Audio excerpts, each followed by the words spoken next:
year, thousands of families head to Duluth to tour the historic Glensheen mansion. Unfortunately, it was the 1977 murders of Elizabeth Congdon and her nurse that brought much of the fame to the historic Minnesota home. Police arrested Congdon's adopted daughter, Marjorie, along with her husband, Roger Caldwell. She was acquitted. He eventually confessed and later committed suicide.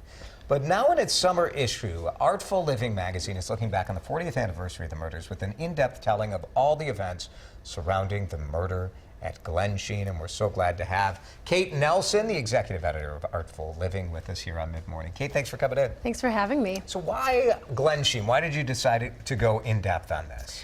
You know, our publisher, Frank Roffers, has always been really fascinated by this tale, especially because the crime remains unsolved today.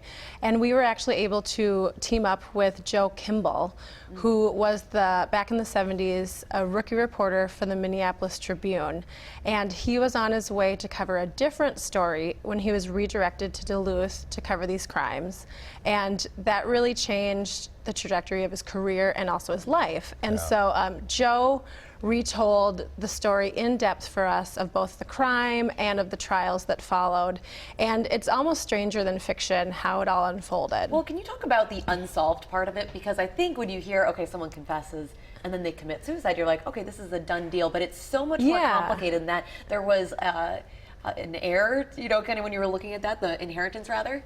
Yeah, so basically, Marjorie, the adopted daughter, who was sort of the black sheep of the family, and her husband, Roger, were living out in Colorado. They were having, you know, continuous money issues, and were always coming back to her mother and the trustees of the Congdon estate asking for more money, and they had recently been turned down. And so there's a little bit of curiosity around then when there was this, you know, sudden murder. And they did receive, Marjorie did receive an inheritance from that, but the idea, I think, behind the crime was that she was going to receive a lot more than she ended up with.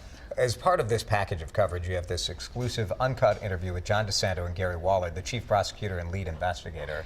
Was there anything out of that that you take away and you say, like, all right, I think I know who did it now, or I have a better understanding as to what happened? Well, one thing that was really remarkable about their story is their memories are so crystal clear. It's as though it happened yesterday and not 4 decades ago. It's a long time ago, Yeah. And for them, it again changed their lives as well.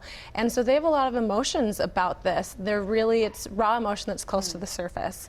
And so What do they think? What do they think did? Well, you know, they definitely think that Marjorie was the mastermind behind it. There are different theories about how it all unfolded in terms of the night of that murder.